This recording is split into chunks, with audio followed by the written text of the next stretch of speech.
For Victims and Villains, my name is Josh, and today we are talking about the horror movie Bring Her Back. Let's get into it.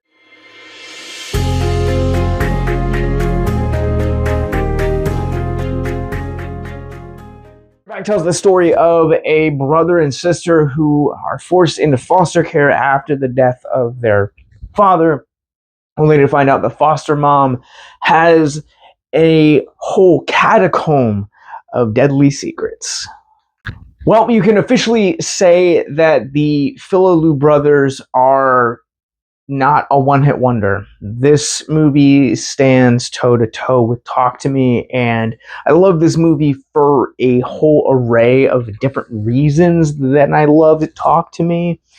So let's get into it. First off, I'm going to say that from a mental health perspective, as a viewer, have a comedy or something lighthearted to watch as a palate cleanser after this.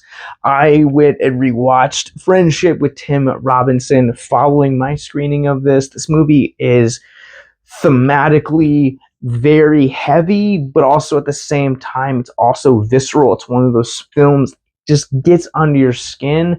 I think there's just something really special to say about that because this is a film that lingers and stays with you.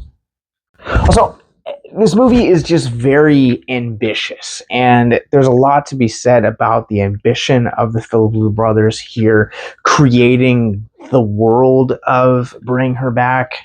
This movie kind of feels like a melting pot of subgenres of horror. It's a little bit body horror, it's a little bit supernatural, it's a little bit religious horror, a little bit occultic horror, and at the core of this story, it is this brutally honest character journey that kind of just meets all of these different varieties of the genre. And dear God, Sally Hawkins, I don't know what it is about her and water. Water plays a very thematic role throughout the course of this movie. When you see it, you understand it. But going from Shape of Water to this, who's her agent? But seriously, all jokes aside, Sally Hawkins is a tour de force in this movie. She has this way about her where she's got this little bit of kooky, a kind of almost fun aunt energy to her, but then also this sinister brokenness that just kind of leaks out and just kind of comes forth as the film progresses towards its climax. I thought that made her a really interesting and fascinating watch because you never really knew what side of her character you were going to get. As the story progressed, there were certain cues or certain areas of the setting where you would see, okay, this is happening, so we're going to get this side. And again, it made for a really fun watch, and it just, again, drew me to the edge of my seat. Billy Barratt is the brother in this movie, and him and Sarah Wong, his on-screen sister, incredible chemistry. Probably one of my favorite brother-sister dynamics that I've seen in quite a while. Like, their performances lay the groundwork for a really emotional climax. I don't want to give too much away, but my heart was so broken by the time the credits started rolling. And I think that goes from not only their performances and their chemistry, but also the script and the direction from the Philippou brothers. I talked about how this is a movie that just seems like it gets under your skin. And I can't honestly think of any better way to describe it. Like, I had a very visceral reaction watching this movie. I was very engrossed by the scenery and the setting, but also at the same time just so enamored and intoxicated by the things that were going on the screen. Like, this is just one of those movies that you don't look away from. You are so entrenched with this world. You're so entrenched with the visuals. There are VHS portions in this movie that are just batshit, some of the craziest moments in the movie, and getting to see it through the graininess kind of makes it that much more uncomfortable and that much more grimy. Like, I felt like I was watching either Poughkeepsie Tapes or Texas Chainsaw Massacre, or even Honeydew, which is kind of bringing it to more recent entry into the genre. And again, I think it just really helped with how immersive this world feels and just how quickly you are engrossed into these characters and their arcs and just the mystery of the genre and what it's building to. Now, I will say I have two minor complaints about this film. First and foremost, there reaches a point with the Sally Hawkins character and a portion where you can kind of tell where they're kind of building to. And once it kind of gets revealed, a lot of the plot kind of becomes very predictable kind of afterwards, but it's very late in the movie that happens. But it still kind of ruins the last 25-30 minutes because it is very predictable. My second complaint would be that there are elements within this movie, very minor elements, but still that could have amplified and impacted the narrative that much more had they been kind of fleshed out. They're just kind of teased variously throughout the film.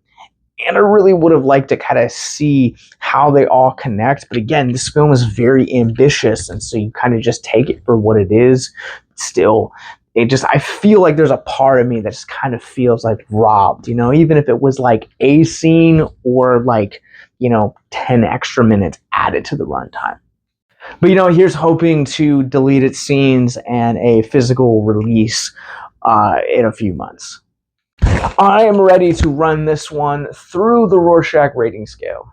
I'm going to go ahead and give Bringer Back a 4.5 out of 5 grapefruit. You see the movie, you'll understand that reference. But in all seriousness, I thought this movie proved that the Philippou brothers definitely have more to offer the world of horror than just Talk to Me. And I'm so relieved and excited to see what these guys are going to get to do next. Sally Hawkins is impeccable here. The rest of the young cast is absolutely incredible. This movie crawled under my skin in ways that I can't quite put into words just yet. The visuals in this movie are absolutely haunting. But I really wish that some of the elements in this movie would have been fleshed out, even if it just added a single scene or two. But still, this movie has to have one of the saddest and most heartbreaking, but also just crazy endings that I've seen in a genre film in a long time. If you guys got a chance to see Bring Her Back, what did you guys think? Comment below and let me know. Do you guys agree? Do you disagree? Talk to me in the comments below. But now let's talk about mental health. If you guys are new to our content, Mental Health Moment is where we will take a theme of mental health out of the film which we're reviewing, talk about it for a few moments in the hopes to deconstruct the stigma surrounding mental health. Much like their previous film, Talk to Me, this movie explores the complexities of grief and kind of offers a different side and a different perspective, someone that's more seasoned in life, someone that is living with regrets and a different kind of survivor's guilt that I thought was really fascinating. And as someone that has struggled with survivor's guilt and still to this day still struggles it from time to time, the biggest thing that you can tell yourself is that you've done all that you could have done.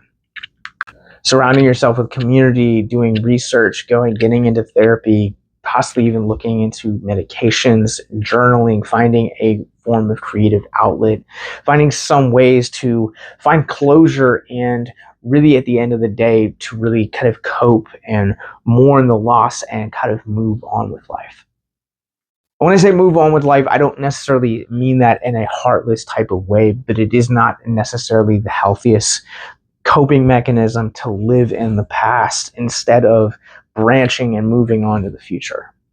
And one of the things I think this film gets right in terms of mental health and the grieving process is that we see what happens when you don't take those proper channels. And while it might be done in an exaggerated way here, grief is such a unique state of mind to be in. As survivor's guilt kind of is an entire beast in and of itself. So to say that the things that Sally Hawkins' character does here is not that far-fetched to say something in the grieving or even in the survivor's guilt process could look like this.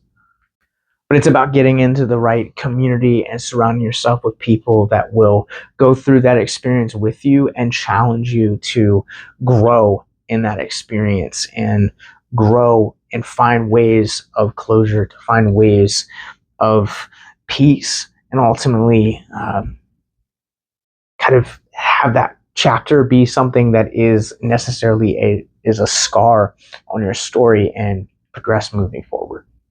It looks differently for everyone. For me, I am a suicide loss survivor. I lost a friend who died by suicide when I was 17. And after years of kind of searching for answers on peace and coping and questions, I ended up being one of two people that ultimately ended up founding Victims and Villains, and have ultimately, alongside a whole entire incredible crew of people, have built it up to what you guys see it is now. So find out what that journey looks like for you. Start asking your therapist or psychologist or friends what that looks like for you if you're someone you know are currently going through that. If you or someone you know is struggling with suicide, addiction, self-harm, or depression, click the links in our show notes below to check out our mental health resource library. Bring Her Back is now playing in theaters everywhere from A24. In the show notes below, you guys will find that follow and subscribe button, links to our social media, more movie reviews like this, links to our podcast network, how to support us financially via Paramount Plus, as well as Patreon, and once again, that suicide prevention mental health resource library. So until next time, remember to keep it classy and keep it spooky.